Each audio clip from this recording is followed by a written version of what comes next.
From Hollywood, it's time now for... Johnny Dollar. This is Pauline Morris at Victor Turner's office, Continental Adjustment Bureau. Oh, hi, Pauline. How are you? Just fine, thank you. Johnny, Mr. Turner asked me to get in touch with you and find out what you're working on at the moment. Why, nothing. I was thinking of going to New York for a couple of days. Well, good. Would you be interested in handling a case for us while you're there? Oh, Pauline, I'm going to New York on a vacation. Well, this shouldn't take too much time, and, Johnny, it's really one of our most important accounts. Well, how much commission can I figure on? Do you want the truth? Sure. Practically none. Oh, fine. Why does Turner foist these things on me? Oh, I guess it's my fault. I told him I thought you might do it as a favor to us. For Mr. Turner or Continental Adjustment Bureau? No. For you? Okay, what is it? Well, Wait, better still, why don't you tell me about it over dinner? Say at the Crystal Room? Oh, I'd love that. I've been wanting to go there for months. Hey, you know something? I've been waiting for an excuse to take you there for years. 8 o'clock, Pauline? 8 o'clock.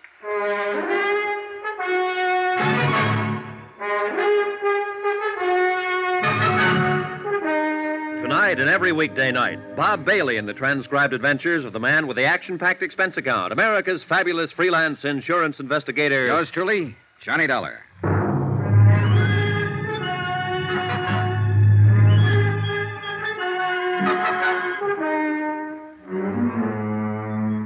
Expense account submitted by Special Investigator Johnny Dollar to the Continental Adjustment Bureau, 418 Elizabeth Avenue, Hartford, Connecticut. The following is an accounting of expenditures during my investigation of the Forbes matter. It started quite pleasantly.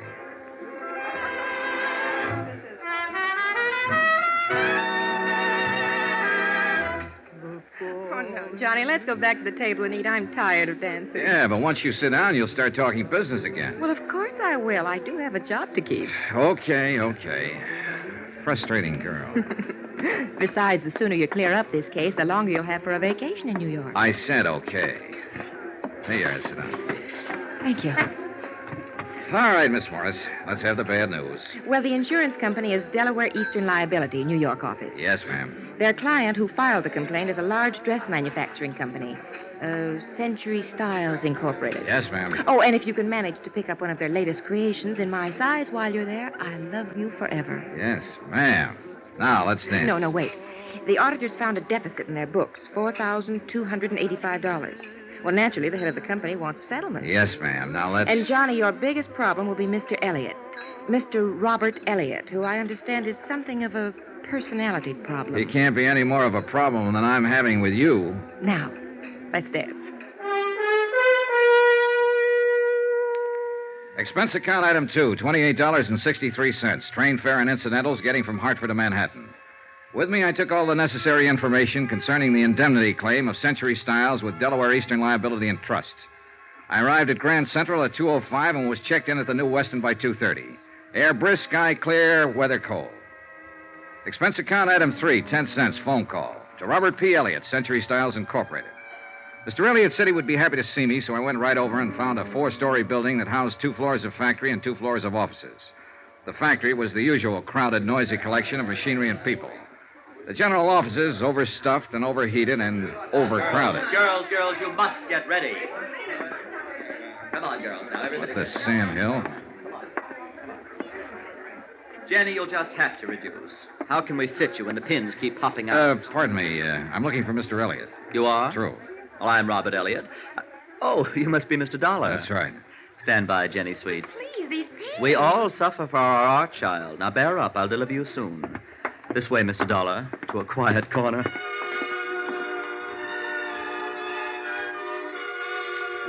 Mr. Elliott was small and wiry, wearing white huaraches, green slacks, a corduroy jacket, and a flower print shirt of no identifiable color.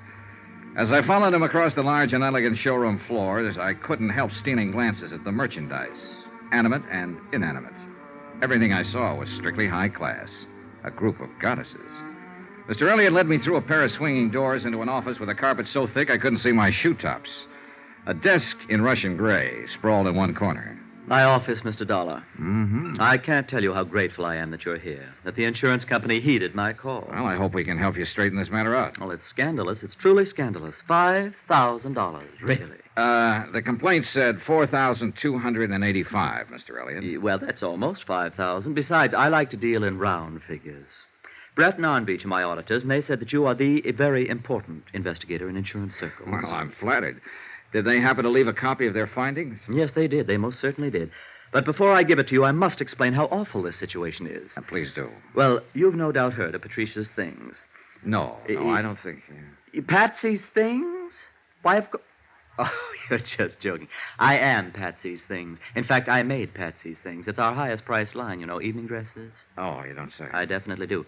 Oh, the nights of thankless work that go into creating just one gown, one supreme gown for the season. Oh, I'm sure.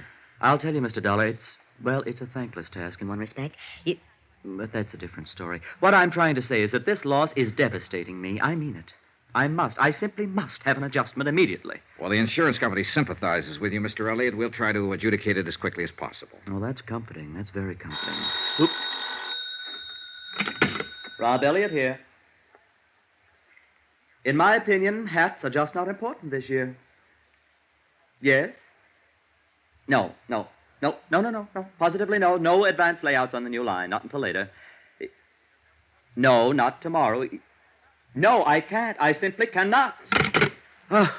Anything wrong? Well, that's what I mean. That's what I'm trying to explain. This matter simply must be handled with all dispatch, Mr. Dollar. You see, my firm operates on a... Shoestring? Well, Spider's hair would be more apt. $5,000. Mr. Dollar, that comparatively small loss is stopping me from showing my new line of Patsy's... The evening dresses? Yes. I must show them before month's end or I'll lose my entire opportunity for profit. So, you see, I must have compensation for the loss. I think I get the picture, Mr. Elliott. There. That was the newspaper calling, and it's terrible. They all want advance viewings of my new line, and I simply can't afford to. I can't afford to pay my help to produce the models. Mr. Dollar, for 3 agonizing months I worked. Frantically, I drew, I cut, I stitched. And not one warp or woof of my creation can be exhibited, unless this matter is settled. Then suppose we get down to business. Well, the business is that some ruthless brigand pussyfooted off with my company's money. Well, do you have any idea? I don't have, no, not so much as a footprint or a strand of hair. And, Mr. Dollar, if you don't find out who it was and return my money, I'll be cremated. Professionally cremated, that is. Why, I might even have to join the Foreign Legion. Well, don't worry, Mr. Elliott. If your loss is verified, and apparently a reputable auditing firm has already done that, I can assure you that the insurance company will reimburse that loss in the time it takes to get a check made out and in the mail. Oh, good. I'll be forever grateful. Well, while you're in this mood, would you mind me having a little closer rundown on what happened? Well, the auditors simply uncovered a shortage, that's all. I know that much, Mr. Elliott. May I see their report? Yes, of course. There. Isn't that binder an atrocious green? Well, if you say so. I'd like to keep this, Mr. Elliott, to verify my report. Of course, Mr. Dollar. Anything at all. Just save me. I left Mr. Elliott in a fainting condition, went back to my hotel, and studied the auditor's report. The obvious conclusion after an hour's reading was that the funds had been embezzled by someone in the bookkeeping department. A series of crude erasures and bad fumblings indicated that whoever had done it had been something less than expert. In fact, he or she had been almost idiotic. The next morning, I confirmed my own findings with Mr. Brett at the auditor's office. We uncovered the loss 2 days ago and advised Mr. Elliott to contact his insurance company first. Sure. Dollar, any reservations on your part? No, Elliott's got a legitimate loss here. I'm sending in my report today. He should be compensated in another 2 days. He'll be relieved to know about that. Yeah, I know. I met him. Well, what's your next step? Well, we'll pay off Elliott so he won't have heart failure. But, of course, we'll try to make recovery. I noticed the losses were in book series F6 through G10. Yes. Did you talk to personnel over there at his place? Mm-hmm. A fellow by the name of Forbes handled that series for them. In the accounting office, of course. Oh, yes. Been with Century Styles for 5 years. Where is he now? He's still there. Huh? Mm-hmm. I thought it was kind of funny, too. A fellow pulling a crude job like this and not trying to run out. No, he's still working for them. Well, maybe he isn't the one at that. Forbes was in charge of those books. I don't see how it could possibly be anyone else. No, neither do I, Mr. Brett. May I use your phone? Oh, sure. Help yourself. I noticed all the money was stolen in the last 4 weeks. Yes. You'd think he'd at least have strung it out. Greedy, I guess. Yeah, I guess so. Hello. District Attorney's office, please. My name's Dollar. I want to talk to someone about a warrant. Embezzling funds, grand theft. Oh, hold it, please. Forbes. What's his full name? Sheldon Thomas Forbes. Thanks. Sheldon Thomas Forbes, bookkeeper at Century Styles Incorporated. Good. I'm on my way. Expense account item 4. $3. Cab fare to the offices of John L. Gregory, Deputy District Attorney. I explained the situation to Mr. Gregory and furnished him with the auditor's report. An hour later, I was back at Century Styles with our friend, Mr. Elliott. Well, if it has to be, it has to be. There he is. Forbes? Third desk. Sheldon Thomas Forbes was a tall, dark-complexioned man in his early 30s. His hair was black, straight, and closely cropped. His features regular, not good, not bad. The kind of man you see every day on the street. Somehow, the kind of man I hadn't expected would swipe $5,000. Oh, Mr. Forbes? Yes? This gentleman would like to see you. I feel like Brutus. Oh, why don't you run along, Mr. Elliott? I'll handle it from here. Oh, thank you. Hello? Sheldon Forbes? Yes. My name's Dollar, Continental Adjustment Bureau. We represent Delaware Mutual Liability. They cover this firm for losses by theft and fire. Uh-huh. 2 days ago, the auditing firm of Brett and Arn Beach located a loss of almost $5,000 here. Naturally, the matter came to our attention. I'd like to talk to you about it. Why me?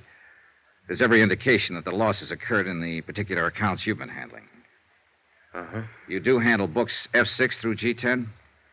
Yes? Will you step over here a minute, please? Sure.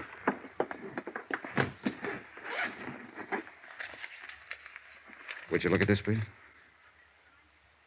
Your figures? Yes? Your handwriting? Uh-huh. Your entries and your initials? Yes.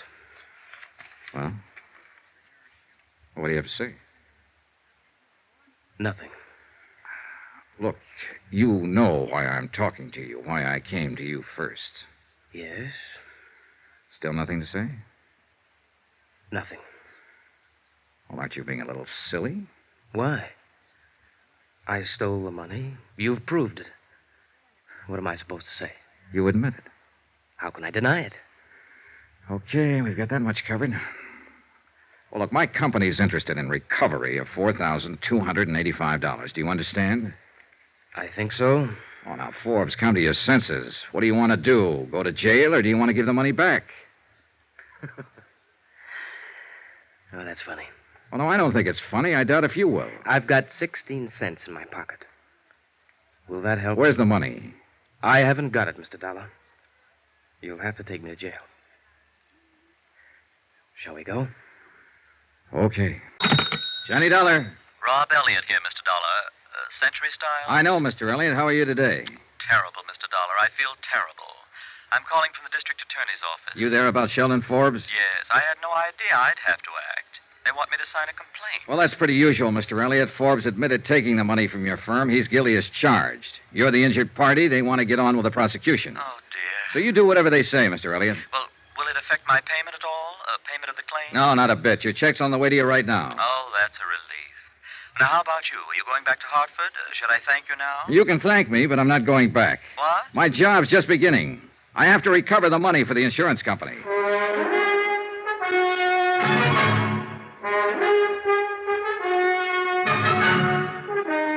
Tonight and every weekday night, Bob Bailey in the transcribed adventures of the man with the action-packed expense account, America's fabulous freelance insurance investigator. Yours truly, Johnny Dollar.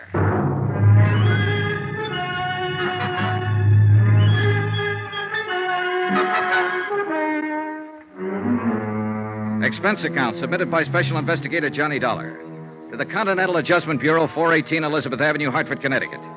The following is an accounting of expenditures during my investigation of the Forbes matter theft of nearly $5,000. Expenses continued. Item 4, I think it is, $10, deposited on a rented car.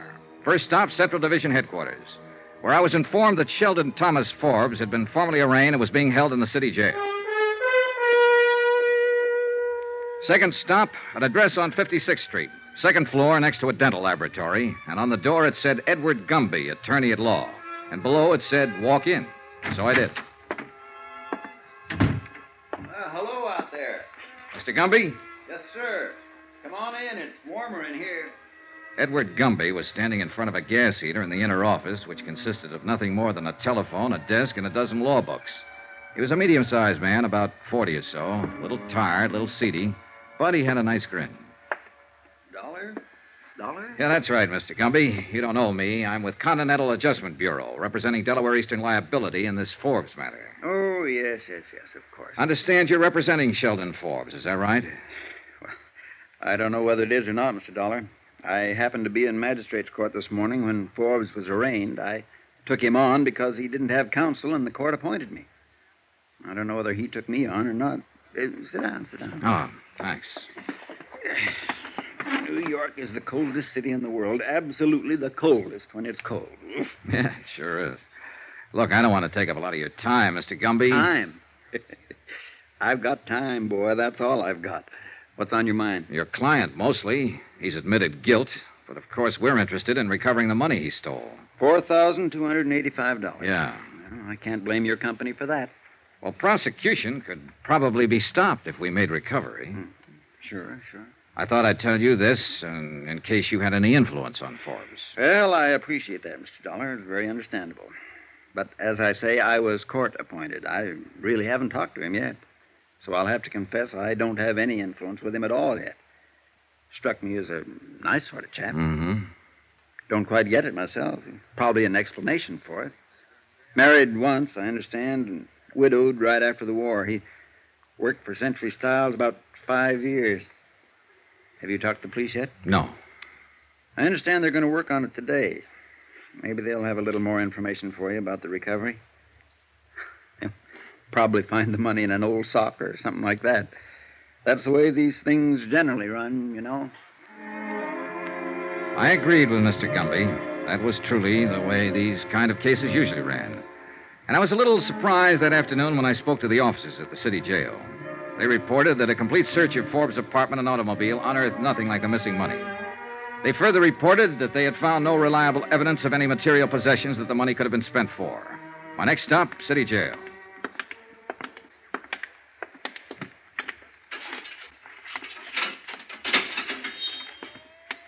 He won't tell you anything. Kept his trap shut all the time he's been in here. As far as we've been able to find out, no previous record, no background. We're checking his prints with Washington. I don't know about this one. You know, he acts cop-wise. Know what I mean? Won't give a police officer the time of day. That means he could have been in before. On the other hand, it could mean he's just scared. That, too. Well...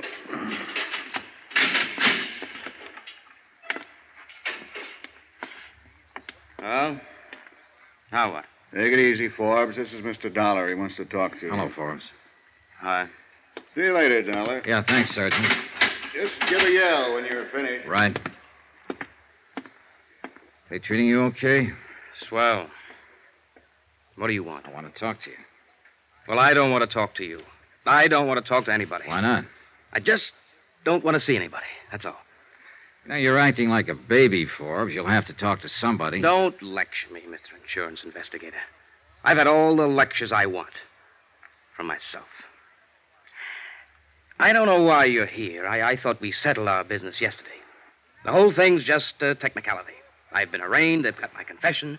I'll go into court, and they'll give me the business. What are you doing in here, anyway? Swell day to be outside. Yeah, it is. Want to smoke? Oh, thanks.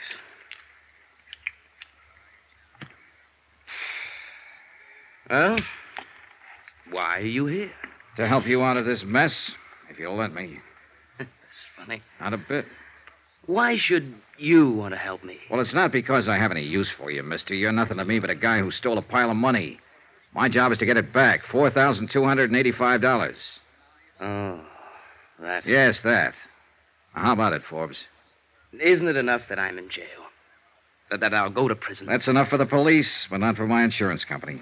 Oh, it's too bad about your insurance company. No, it's too bad about you. You're being foolish.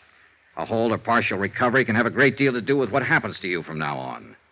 3 years is the minimum sentence, you know. 12 years maximum. Now, is it worth it? Sure. Sure, it's worth it. And I don't want to be foolish anymore. But I have been foolish. I took it and I spent it. Every dime of it. There's no way to pay it back. What did you spend it on? It doesn't make any difference. It may make a lot of difference. You can redeem it, turn it back. No, I can't. Why did you take the money? All right, look, your salary's close to $100 a week. You're single. Wasn't that enough to live on? Why don't you get out of here? I don't have anything to tell you. Ever been in trouble before? Huh? Under another name in another state? No, They no. consider backgrounds like that when a man comes up to be sentenced. Forbes, this is your first offense. I know. Are you trying to shield someone? Why don't you go away? Have you been trying the market? Did you gamble? No. Just leave me alone. I won't tell you a thing. If you bought something with it or gave it to someone, if it can be recovered in some part. No, I tell you. Just go away and leave me alone. I'd like to. Believe me, I would. You're a thief, Forbes, and you're going to get what's coming to you, but I can't leave you alone. Listen. No, you listen to me. If I don't get the information I want from you, I'll get it elsewhere. I'm going to be very honest with you. Eastern Delaware wrote a comprehensive policy on Century Styles promising to indemnify them in full for every loss caused by fire or theft on their premises. In case you didn't know, Forbes, an insurance company won't take the word of some guy sitting in a jail cell feeling sorry for himself where there's cash to be recovered. Now, you swiped it within the last month. You have something to show for it somewhere, somehow. Whatever you spend it on or whoever you spend it on, remember that money is the same as stolen property, a car, a diamond ring, or something. Now, if you give it to someone or spend it, when it wasn't yours, it's still redeemable, and we mean to redeem it. All right, now, what do you have to say? This won't do you any good. Don't try to bulldoze me. I'm no punk caught crawling into a drugstore window late at night. I'm a college graduate. I've been in the business world 10 years or better. I know what I want to tell you and what I want to keep to myself. And I don't want to talk to you about this. You or anybody else. I can't make it any clearer than that. Do you understand? And there's no way or no person who can make me talk about it. I took the lousy money. I've admitted that. I did a bad job of it. You caught me. I confessed. And you've got me. Now, what more is there? That's the whole story. Okay. Have it your way, Forbes. Go away. Just go away.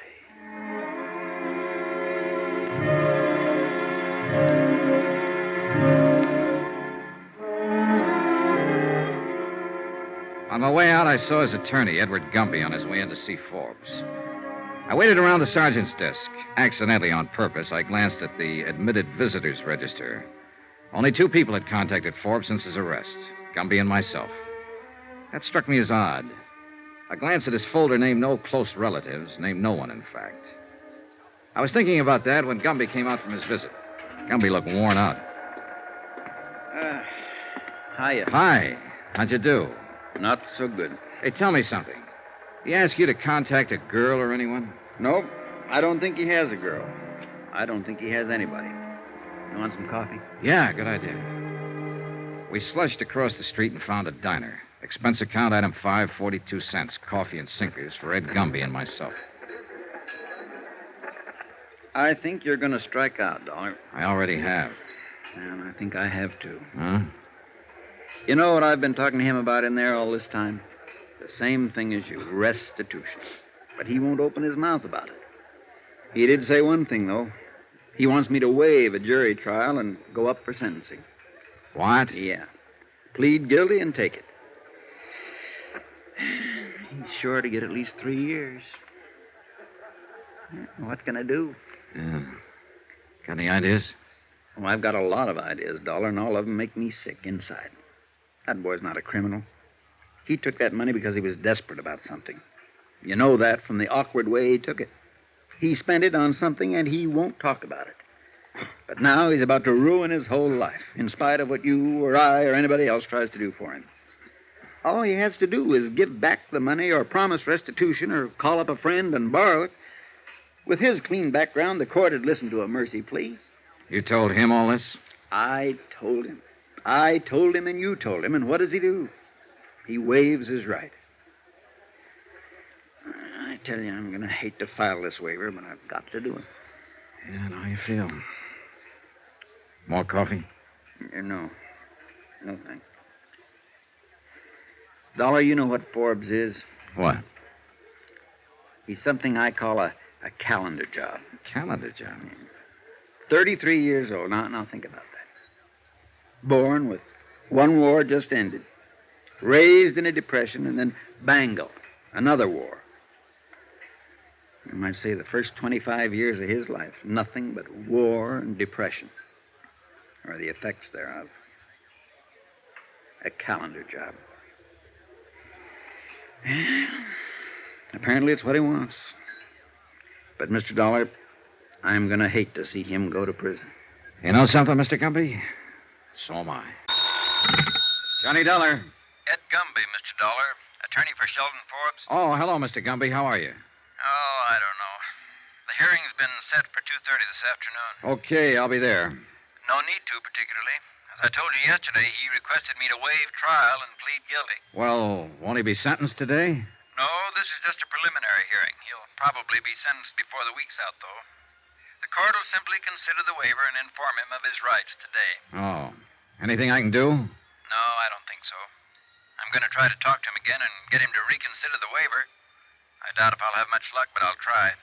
All he has to do is return the money he stole. Well, buck up, Mr. Gumby. If he won't return it, maybe someone else will. What do you mean?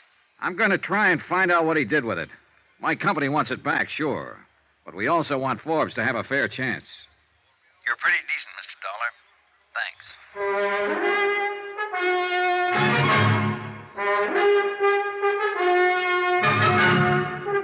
Tonight and every weekday night, Bob Bailey in the transcribed adventures of the man with the action-packed expense account, America's fabulous freelance insurance investigator. Yours truly, Johnny Dollar.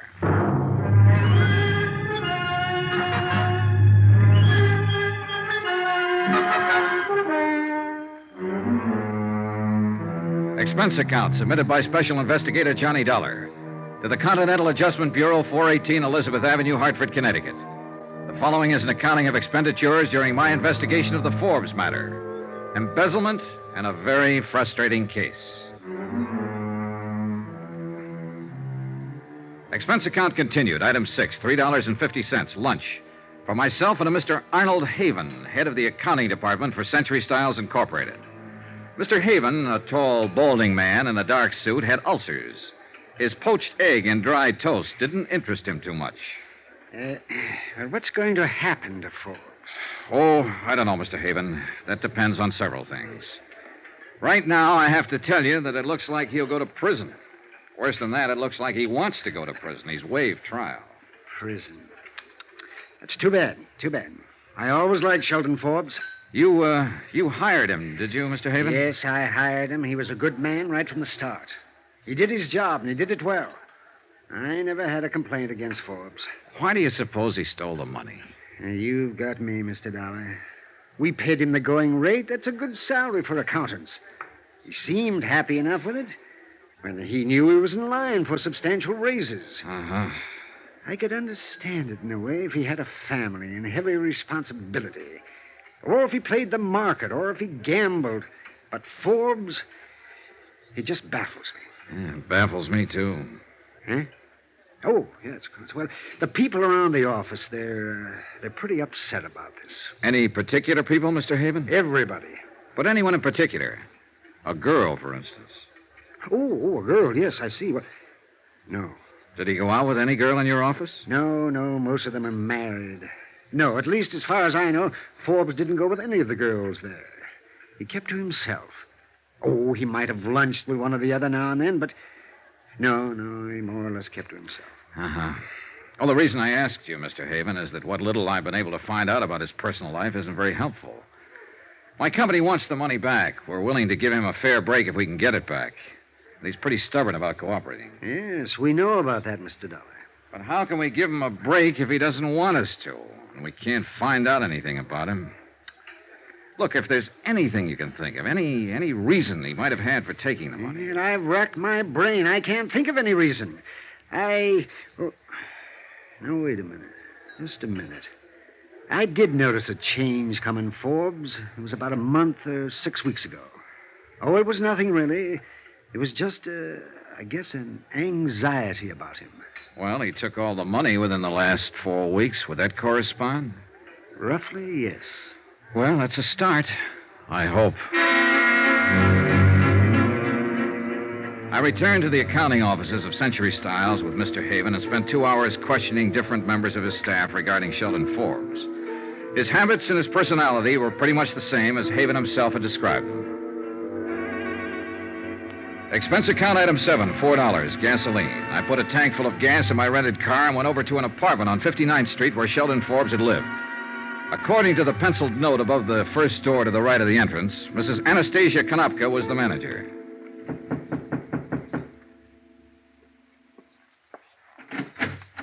Yes, what is, please? You're Mrs. Konopka? Yes. What do you want, mister? I understand Mr. Sheldon Forbes lives here. Is that right? Oh, yes. Bad. I hear he steals monies. Bad.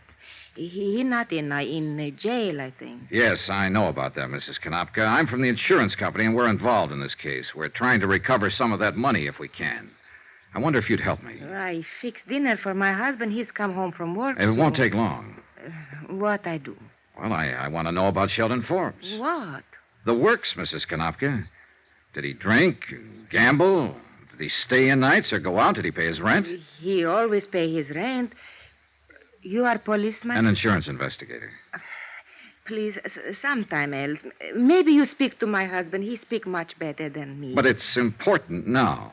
I talked to Mr. Forbes on telephone. He called me from jail. He say I no have to answer any questions. No, you don't have to answer any questions, Mrs. Konopka. But I'd sure appreciate it if you would. My husband home pretty soon. You ask him. You can help him, possibly. Now, would you like to help him in this trouble?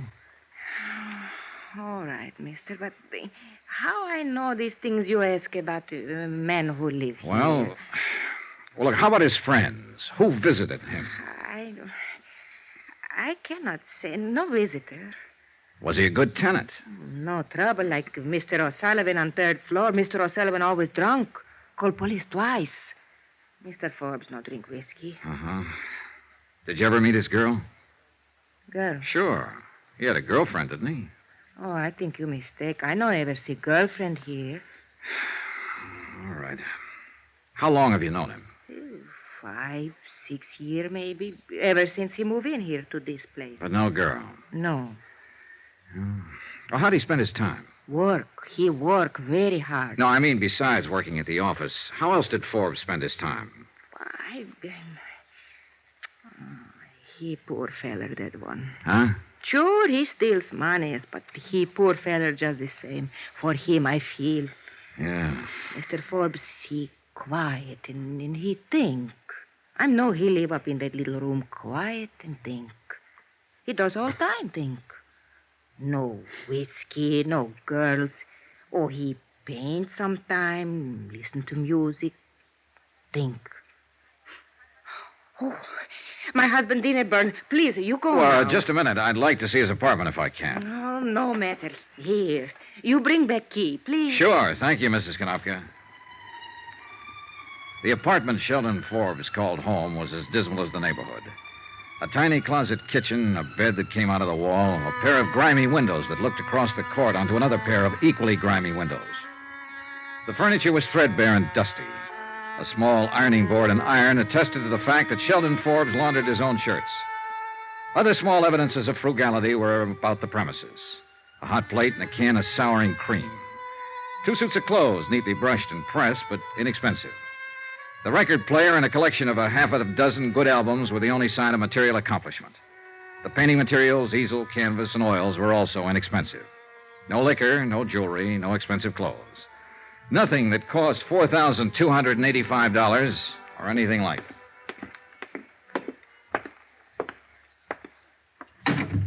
Oh. Here's your key, Mrs. Konopka.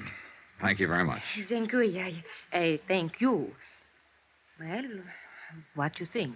I think he's had a very lonely life here. Oh, Doc. Yes. Lonely is the word. Lonely. Wait. Has he got a car? In back, through alley. Thanks.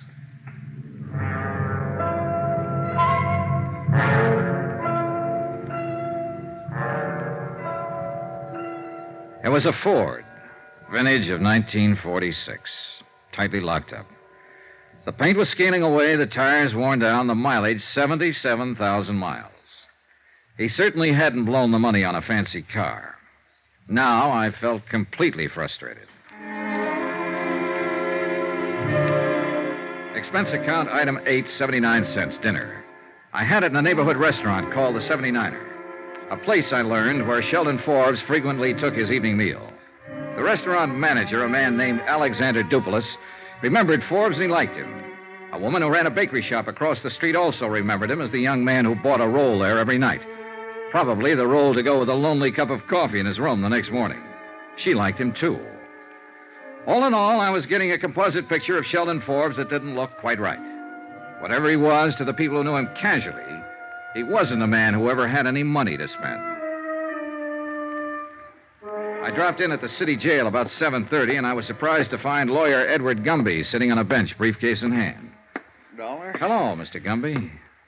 Nothing new, huh? Well, that's the way it goes, I guess.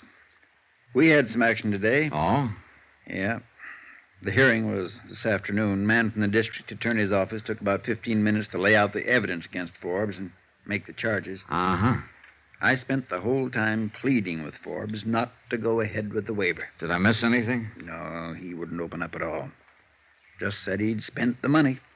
I couldn't talk him out of the waiver, so it went through. When will he be sentenced? They set the date for Friday. I don't know whether they'll get around to it or not. I'd like to talk to him again. Has he been moved yet? No. I thought he'd be transferred to the sheriff's office. Well, ordinarily he would, but since he waived trial, they announced bail. It's proper procedure in cases like this. Gives him a couple of days to straighten out his affairs. What? Somebody bailed him out? I did. Oh. Has he left yet? Won't get out till 8. That's when the shift changes. Think it's worth trying to see him? Yeah, I think I'll stick around, Mr. Gumby. I gotta find out something about this case. An hour later, when Sheldon Forbes emerged from the doorway and turned right, I was following him. When he caught a cab and headed uptown, I caught one and stayed right with him. When he got out at the Empress Theater and walked around to the stage door, I was standing by the alley entrance. 10 minutes later, he came back out, hailed a cab. Once more, I followed. This time, I followed him to his apartment on 59th Street. I waited 15 minutes before I went in.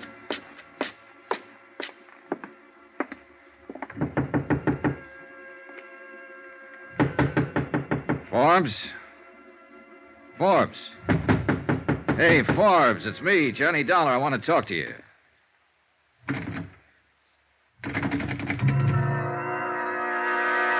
It took me a few seconds to understand what it was. I got a couple of whiffs of it coming from under his door. Forbes!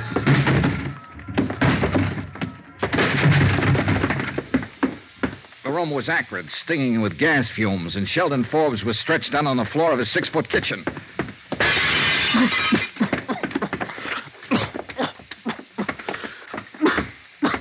When I picked him up and carried him out, I didn't know whether he was alive or dead. Johnny Dollar. This is the police operator. Are you the party who called for an ambulance? Yes, didn't you get it? It's on the way, sir. I'm calling to verify the circumstances. Attempted suicide by gas. Yes, sir, we have that. The victim's name? Sheldon Forbes, Forbes. Forbes? And your connection, sir?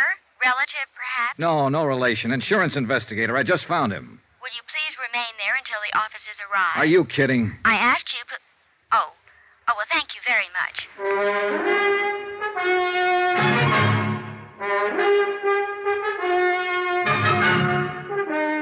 Tonight and every weekday night, Bob Bailey in the transcribed adventures of the man with the action-packed expense account, America's fabulous freelance insurance investigator. Yours truly, Johnny Dollar.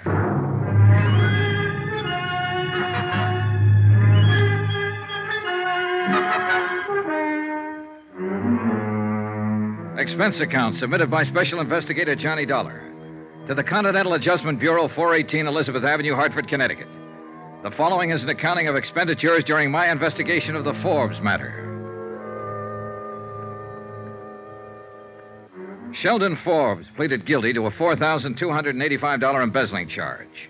He waived jury trial and was awaiting sentence when he was bailed out of jail, went home, and turned on the gas. 30 seconds after I dragged him from the apartment, I called the police emergency squad. In a matter of minutes, they arrived, and a couple of interns were working on Forbes with a pulmotor in that dingy, dirty, badly lighted hallway. There was no telling how much gas Forbes had breathed in, or for how long a period after he went into his apartment the gas jet had been open. Hand me that hypo, Al. Thanks. Swab. Okay. He alive? Barely. You the fellow who found him, mister? Yeah. Hard to say what can happen on these kind. That shot I just gave him should produce some reaction. Hmm. This your place? His. You know who he is? His name's Sheldon Forbes. Nice-looking guy. Al, I'll need that. Yeah, thanks. I think we're getting somewhere now. Hey, look, can I help? No. Al, you better hand me one of those, too. Liable to be pretty sick if... Oh, ain't good. He's catching on. Yeah. Let's have a little increase, Al. Up it just a little. Okay. Hold it there.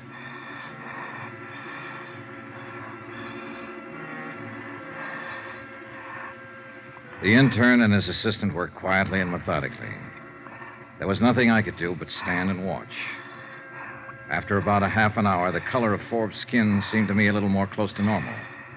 His eyes were still closed, though, and he showed no signs of movement. I waited.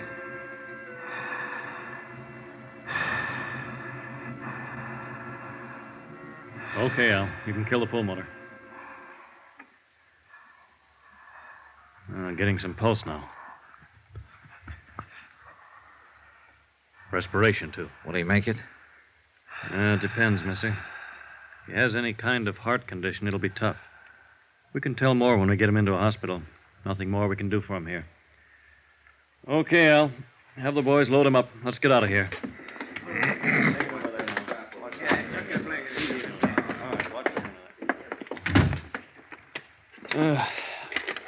Now, mister, you say he's a friend of yours?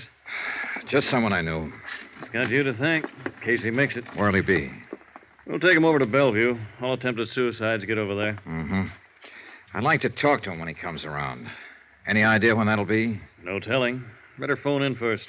Police will want to talk to you. You give identification to headquarters when you called in? Yeah. Yeah, that's the third one tonight. What is it, the weather? Not for him. My job is to handle him, but I wonder why they do it. Oh, this guy's got a problem. He's out on bail, goes into court Friday to be sentenced. Embezzling charge. Oh. Seemed like a nice guy to look at. I think he probably is a nice guy. But I thought you said he was an embezzler. I did. Well, be sure and call in. Yeah, sure, Doctor. Thanks. Good night. The uniformed officers outside the apartment house questioned me thoroughly regarding the circumstances of the attempted suicide. I told them what had occurred and gave them my business address for reference. They asked me to ride over to the station with them and verify the facts. I did. All of that took about 2 hours. When I was finished, I put in a call to Bellevue. No change in Sheldon Forbes' condition. Expense account item 9, $280, 1 theater ticket. That's what it cost me to see the last 15 minutes of a fairly bad musical play at the Empress Theater. When it was over, I walked around to the stage entrance. Didn't quite get that, mister. $1. Dollar? Oh, Mr. Dollar. Uh-huh. Well, what can I do for you? Between 6:30 and 7 o'clock tonight, a man came here to the stage entrance and talked to you. A lot of people talk to me here. That's my job, talking to them. One man in particular. His name is Sheldon Forbes. I don't remember nobody named Forbes. Well, maybe he didn't give his name. He was a tall man, about my size, 30 or so, dark hair, clean cut. Wore a tweed suit. Beats me. Did he come here to see somebody in the show? Is that it? He might have, I don't know. Well, how do you know he came here? I followed him. I saw him. Huh? It's a business, my business. I'm an investigator. Oh, wait now. Did he have a hat on tonight? No, I didn't. A short haircut? Yeah, do you remember him? Sure. What's he done? Struck me as a nice young fella. He's been around here a lot of times. Sheldon Forbes, yeah. I didn't recognize the name at first. Would you mind telling me why he comes around here? Comes here to see Betsy Walker. One of the girls in the show. Betsy Walker. Is she his girlfriend? No, don't think so. It's like this. He comes here asking to see her, and she never sees him. You get it? Yeah, I suppose so. Oh, who is she? Oh, she sings here. Dances a little. Pretty girl. Have you ever seen her with Forbes? Well, I can't say. I guess not. Is she still here? Huh? Betsy Walker, is she still here? I'd like to talk to her. Well, she wouldn't be here this late. She finishes her bit in the second act. Could you tell me where she lives? No. Oh, no. I'm sorry, boy. I can't tell you that. All right. Well, where can I phone her? Can't tell you that either. Now, why don't you drop around tomorrow? It's important tonight. Hey, look, would you do me a favor? Depends. What is it? Would you telephone Betsy Walker? Tell her my business and ask her if she'll see me. Well, suppose I can do that all right, Mr. Dollar. Take a chair there. I'll see what I can do for you.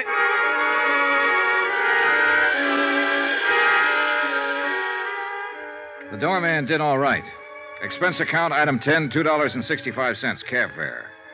I gave up my rented car and had the cab driver find the address Betty Walker had given. It was a rather nice apartment in a rather nice part of town, and was almost 1 a.m. when I got there. She met me at the door, wrapped in a chenille dressing gown with cold cream on her face. Miss Walker? You must be Mr. Dollar. Yes. Now, just wait a minute. Do you mind if I see some kind of identification or something like that? Oh, no. There you are. Hartford, Connecticut. Oh, you'd be surprised at some of the things some men will try. Come in, please. Thank you. I didn't quite understand Frank on the telephone. Frank? Oh, the doorman at the theater. Yes. I didn't know quite what to make of it. Goodness, are you really an insurance detective? Yes, and I'd appreciate you letting me see you tonight, Miss Walker. Sit down. Can I fix you a drink? No, thanks. Frank mentioned something about Forbes. You're here because of him? Yes, Miss Walker. I understand that you know Forbes. No, not exactly. That is. There's some reservation in the way you say that, Miss Walker. You know his name? Yes, I know the name. Can I ask you what this is all about? Routine investigation. I'm curious. How did you get my name? How am I connected with Sheldon Forbes? That's what I'd like you to tell me. Well, first about my name. Forbes was at the theater earlier tonight asking for you. I understand he's been around there quite a bit. Yes. I really don't know how to tell you this, Mr. Dollar. I've only seen that man once in my life, honestly. He's really quite impossible. Oh, dear, this is so embarrassing to try to explain this. Maybe I can save you some embarrassment then, if you'll answer one question. Sure, why not? Did Sheldon Forbes ever give you any presents? Yes. What? Well, that cigarette box on the table there. And the lighter to go with it. Tiffany's. Pretty, aren't they? Yeah, very. Also expensive. What else? Well, let me think. Oh, no, that wasn't from him. Oh, that was the lamp over there. Mm-hmm. And a fur stole. May I see it? I'm afraid I gave that away. You did? I gave it to my kid sister who was visiting me last week. I already had one. Oh, I see. What else did he give you? I think that's about it. Except for orchids that used to come every night. 12 orchids every night for the last month. You only saw him once, and he gave you all these gifts? Dear, I know how that must sound. Look, it started a month or so, I guess. I got a card in my dressing room one night asking me to dinner. It was signed Sheldon Forbes. So? Well, I'd never heard of anybody named Sheldon Forbes, and I just tore the card up. But every night after that, I kept getting orchids and the card. And then the gifts started to come. The cigarette box first. That's when I saw him. Uh-huh. I didn't even dine with him, Mr. Dollar. We had one drink, and I told him I had a headache. I see. But the gifts still kept coming. Flowers, invitations. I ignored them. I tried to send the things back, and I didn't know where to send them. Some I gave away, and some I've kept. I didn't want his gifts. He was nice, but I just didn't want anything to do with him. When I did meet him, he was so different than what I had imagined.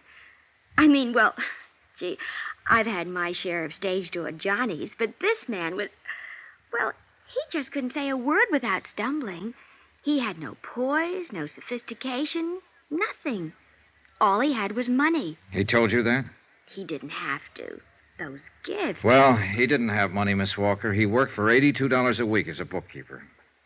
You must be mistaken. I'm afraid not. He stole the money to buy you all these things. Well, for heaven's sakes. For heaven's sakes, and you caught him? Yeah. Forbes tried to commit suicide earlier this evening. Suicide? Oh, no. I'm sorry I had to come to you to get this information. He's refused all along to tell anybody what he did with the money. Will he go to prison? I'm afraid so. Oh, but it's crazy. We had nothing. He's just a name to me. He means nothing to me.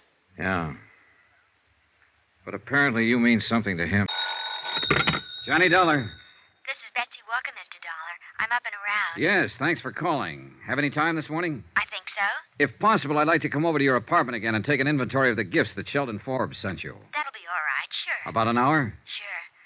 I couldn't sleep much last night thinking about all this. I mean, he stole that money because of me. You mustn't feel that way, Miss Walker. He knew what he was doing. You had no part in the theft. I have the gifts. Well, we may have to take those away from you. I don't mind that. You said he tried suicide. How is he this morning? I just talked to the hospital. He's going to be all right. But he has to go to prison? Yes. Funny world, Mr. Dollar. Yeah.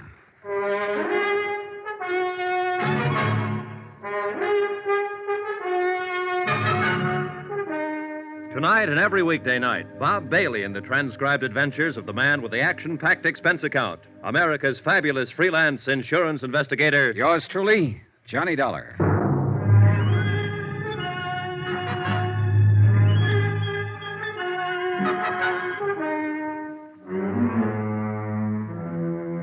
Expense account submitted by Special Investigator Johnny Dollar to the Continental Adjustment Bureau, 418 Elizabeth Avenue, Hartford, Connecticut. The following is an accounting of expenditures during my investigation of the Forbes matter. More expenses, items 11 to 16. $78.40. Cab fares, meals, accounting services, legal services, cab fares, and more cab fares. I made a comprehensive inventory at Betsy Walker's apartment and spent the rest of the day tracking down the places where the items had been purchased and ascertaining their retail values. Total, $2,780 worth of gifts, bought with stolen money.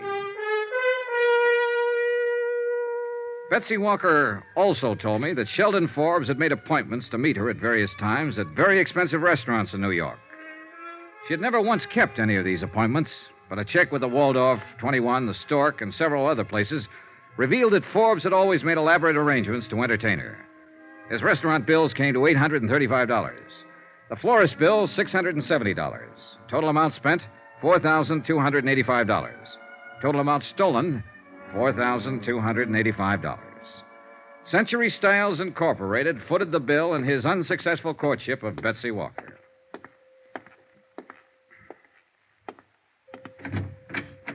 Hello. Hi. Remember me, Forbes? Sure, insurance man. Well, what now? How do you feel? Okay.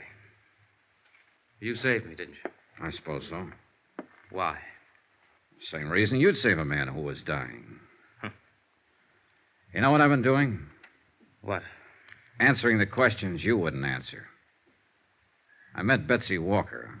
What? My job, Forbes. I had to. How did you know about her? I followed you night before last. When you got out on bail, I saw you go to the theater. Listen, you had no right to go to her. You have no right to involve her in any of this. Why didn't you think of that a month or so ago? It's the company's money you've been spending on her. I had every right, as unpleasant as it is. I suppose she knows all about me now. That's right, all. Boy, I sure must look like the prize sucker of all time. Must have handed her a laugh. She didn't think it was one bit funny. And Forbes, I don't think it's funny either. Then what are you standing here for? Lording it over me? I'm not doing that at all. I'm just here to let you know how things are at the moment. All right. How are things? Well, first off, we took back all the gifts you gave her. Dirty skunk. Don't get mad at me, Forbes. Get mad at yourself. I didn't steal the money and try to impress her. You did. Why didn't you leave it alone? What difference does the money make to you? Nothing to me, but it means something to my insurance company. They still want it back. And they'll get as much back as they can. Well, good for them. What do you want now? Your signature. Hmm? I think I traced most of it down. You want to look this over? Go ahead. Those figures about right? I suppose so. I didn't keep track. Approximately? I suppose so. You're pretty thorough, aren't you? We have to be. Will you sign this? No. It'll help to clear up our bookwork a little. What difference does it make now? We've got you cold. Okay. What difference does it make? Give me.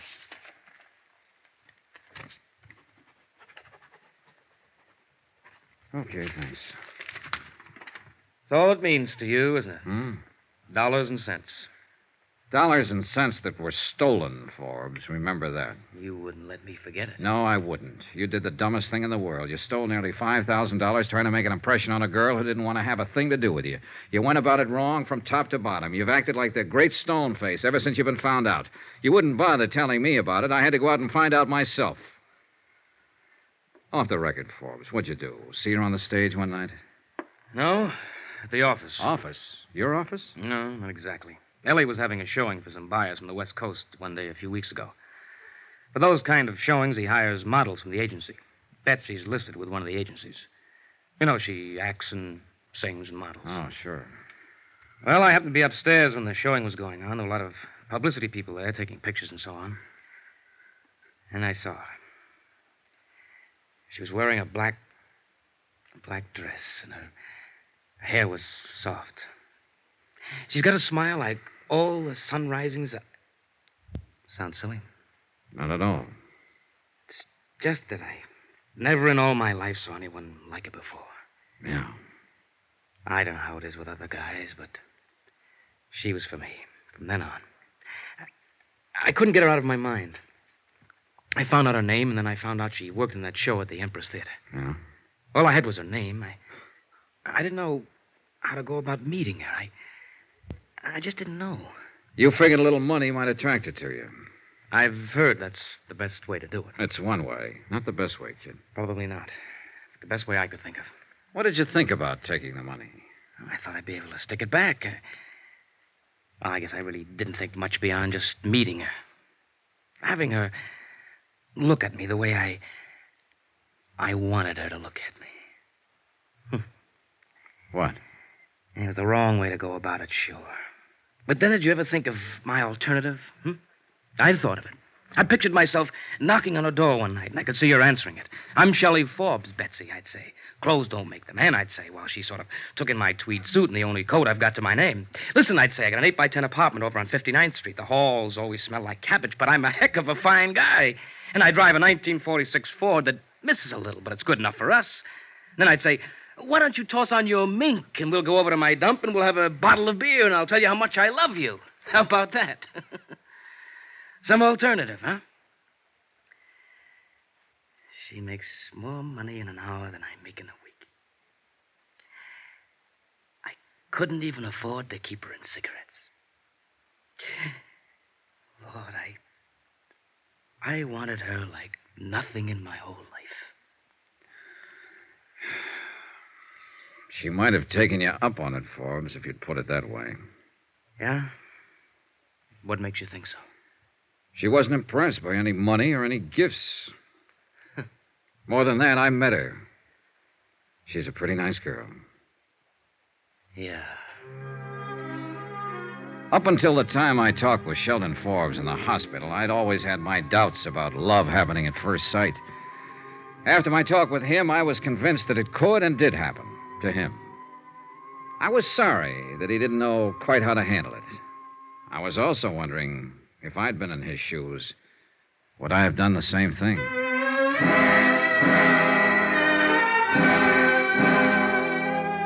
Expense account item 17, $4.90. I sent a wire to my home office telling them that the recovery would be in the amount of something like $2,500, obtainable on the redeemable gift items recovered.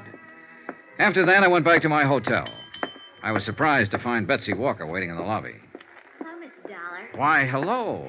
I was afraid you might leave town. I wanted to talk to you. Sure, you just caught me. I was going upstairs and pack. What is it? Could we have a drink or something? Sure.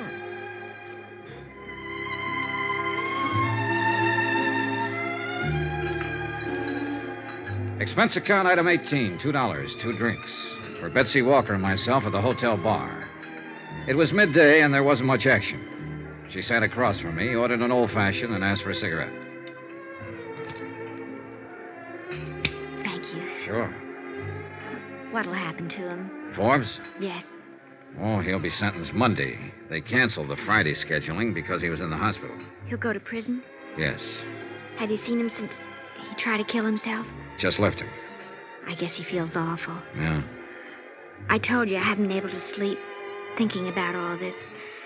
Well, about him, I guess. Mm-hmm. Would he have to go to prison even if all the money was returned? Only half of it's redeemable. The rest, florist bills, restaurants and so on, just gone. How much does it come to, Mr. Dollar? Short about $2,000, roughly. If you had that money, what would happen to him? Oh, it'd be up to the court. I'd say he'd have a good chance of getting off if he changed his plea. Could I get him to change his plea? I think you could get him to do anything. I want to pay it. You what? I want to pay that other $2,000 for him and get him to change his plea. I'll make up the whole thing. Hey, now, look, Miss Walker, I know your motives might be the best, but you aren't responsible in any way for this man's actions. He stole money because of me.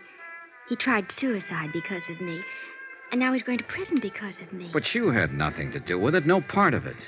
You may think I'm 22 years old. I'll be 29 next month. I'm not much of an actress or a singer or anything else. But I've been around this town and I know my way around. And I met all kinds. Whoever he is, whatever he's done, he's the first man I've ever known who actually went out on a limb for a girl he loved. I'm the girl and he's the man. You're serious? I probably won't remember his name a year from now. But that poor, stupid, wonderful dumbbell, he doesn't belong in any prison. He ought to get married to some nice girl somewhere. I want to help him get out of this trouble. Can I? Betsy? After all, he's given me something. Call it faith in mankind again, if you like.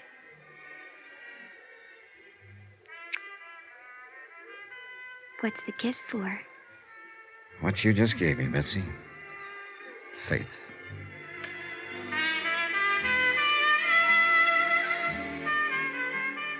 Expense account item 19, $48, hotel. Item 20, $37, meals. 21, $15, miscellaneous. 22, same as item 1, $28.63, fare back to Hartford. Total cost of investigation, $363.51. Remarks? She got Forbes to change his plea. She paid back the additional money. He comes to trial next week. He might get a suspended sentence. Yours truly, Johnny Dollar.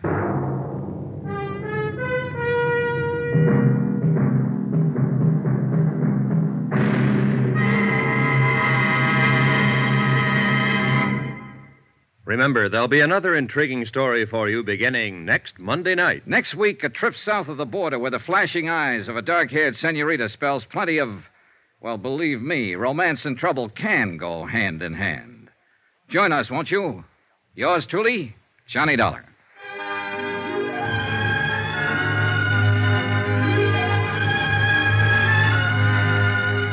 Yours truly, Johnny Dollar, starring Bob Bailey, is transcribed in Hollywood. Written by John Dawson, it is produced and directed by Jack Johnstone. Heard in this week's cast were Lillian Bayef, Sandra Gould, Jack Edwards, Herb Ellis, James McCallion, Parley Bear, John Stevenson, Howard McNair, Bob Bruce, and Junius Matthews. Musical supervision by Amerigo Marino. Be sure to join us on Monday night, same time and station, for another exciting story of yours truly, Johnny Dollar. Roy Rowan speaking.